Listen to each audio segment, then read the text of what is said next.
വിഷുവിന് ദിവസങ്ങൾ മാത്രമേ ബാക്കിയുള്ളൂ. കണി കണ്ടുണരാനുള്ള കൃഷ്ണവിഗ്രഹങ്ങൾ ഏതാണ്ട് തയ്യാറായി കഴിഞ്ഞു എന്നാണ് അറിയുന്നത്. കോഴിക്കോട്ടെ ദേശീയ പാതയോരങ്ങളിൽ പല ടൈപ്പിലുള്ള ഈ വിഗ്രഹങ്ങൾ ഇടം പിടിച്ചിരിക്കുന്നു എന്നാണ് ഞങ്ങളുടെ ബ്യൂറോ റിപ്പോർട്ട് ചെയ്യുന്നത്. ആ ഒരു സ്റ്റോറിയിലേക്കാണ് ഇനി നമ്മൾ പോകുന്നത്.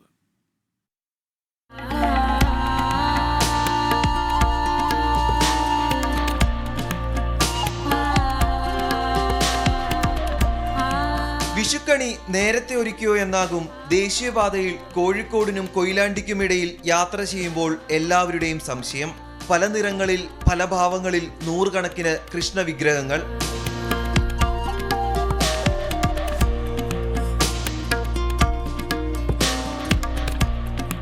വിഷു ആഘോഷം മലയാളികൾക്കാണെങ്കിലും ഇതിലൊന്നിൽ പോലും മലയാളികളുടെ ചെറുവിരൽ പോലും പതിഞ്ഞിട്ടില്ല. രാജസ്ഥാനിൽ നിന്നെത്തി വെങ്ങളത്ത് സ്ഥിരതാമസമാക്കിയ 50ഓളം പേരാണ് മലയാളികൾക്ക് കണി കണ്ടുണരാൻ ഇവയൊരുക്കുന്നത്. കൃഷ്ണന് വൈറ്റ് സിമെന്റ് പ്ലാസ്റ്റർ പരിസാണ് അതിനുകൊണ്ടാണ് ഉണ്ടാക്കുന്നത്. ഇപ്പോൾ നമ്മളെ 5 മാസം മുന്നേ പണി തുടങ്ങും. ഇവിടെ വാടക കൊടുക്കുന്ന സ്ഥലത്തിൻ്റെ പൈസ, കറണ്ട് ബില്ലിലൊക്കെ അടിക്കണം. ഇപ്പോൾ കച്ചവടം ഇങ്ങനെ ആയി വരുന്നുള്ളൂ. ഇപ്പോൾ പെയിൻറ്റ് അതുമൊക്കെ അങ്ങനെ വിഷുവിന് ഈ പ്രാവശ്യം എന്താണെന്ന് അറിയില്ല.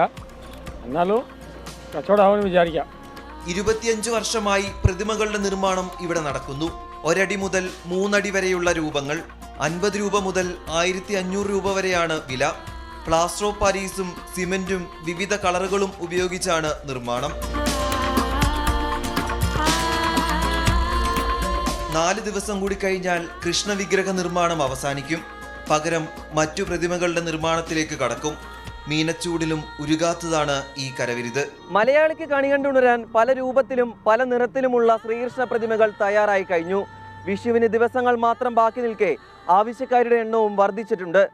രാജേഷ് വെള്ളരിക്കുണ്ടിനൊപ്പം രാഹുൽ സുരേഷ്, 24 കോഴിക്കോട്.